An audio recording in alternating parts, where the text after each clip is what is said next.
everyone. This is Sodhi from CAAN Wings Consultants Private Limited. I'm joining you after a very long time. I think it's been almost a month. But I'm here today with some nice dose of news for you.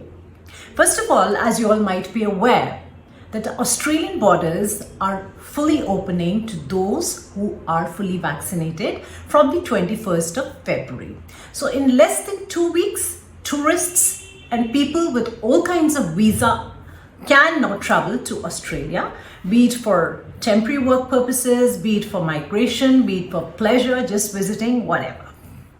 Along with this, I'd like to also share with you that we have seen a lot of activity forward in terms of skilled migration. The South Australia that had earlier invited ROIs from certain occupations, about 70 occupations, has now finally started issuing the invitations for nominations. So all those who had lodged their ROIs earlier are now getting invitations to move forward with their applications.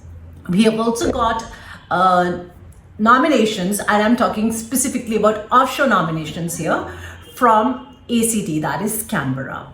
NSW had opened its window for offshore applicants from the 1st of Jan till the 31st of Jan, and now the next window will be open from the 1st of March to the 31st March. Now with that, we also expect some changes in the occupation list as well as the eligibility criteria.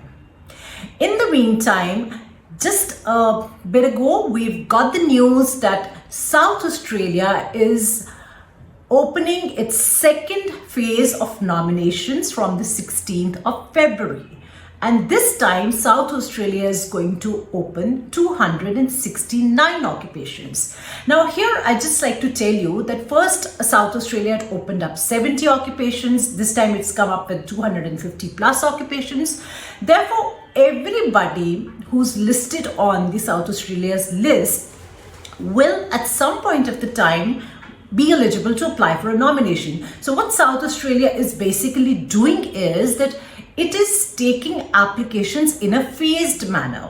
So for those of you who were earlier not included on the list and have not been included this time as well, should not feel disappointed that, again, the occupation has not been listed. It's just that it's going to happen in phases and they're likely to be listed in the next phase. So what that really means is that the states this time are going to be inviting offshore applicants for migration in a phased manner.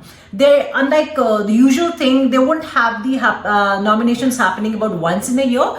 For example, NSW had the first intake in Jan, now in March, and then so on. ACT would also be having another intake. South Australia has already taken one intake. They are coming up with the second intake on 16th of February, and then there'll be further intakes. So all of you who have got assessments approved in certain occupations should be ready with everything so that as soon as your occupation is listed, you should be able to avail of the nomination opportunity. With this, I'd also like to tell you that since we do expect a lot of activity in terms of state nominations becoming available in the month of February, March, and of course June, July, April, May as well, we actually would advise you to route your applications to priority processing, because getting the skills assessment approved is usually anything between a 1 month to a 3 month long process.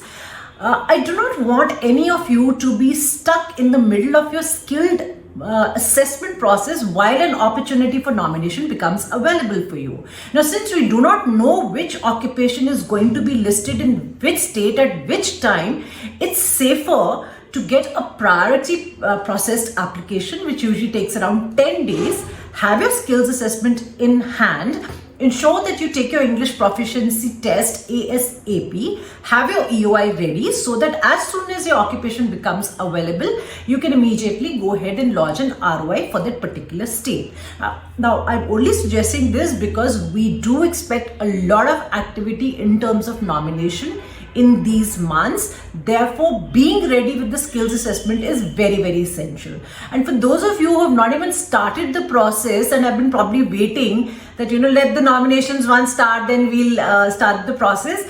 I'm sorry to say, but you don't have much time to think. You need to get started, because for a lot of applications, maybe the process we need to follow is a priority process, because we expect your occupation to be listed very soon or already listed in some state.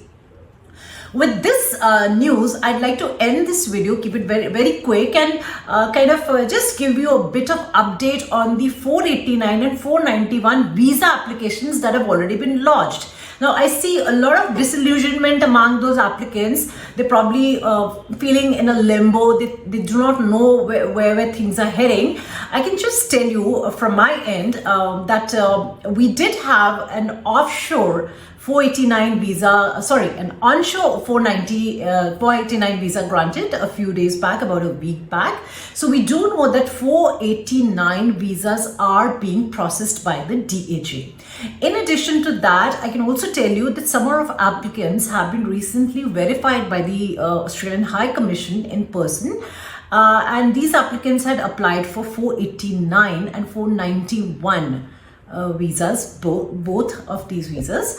And the very fact that they've been verified in person is indicative of the fact that these applications are currently under active processing, and you can expect decisions to follow very soon.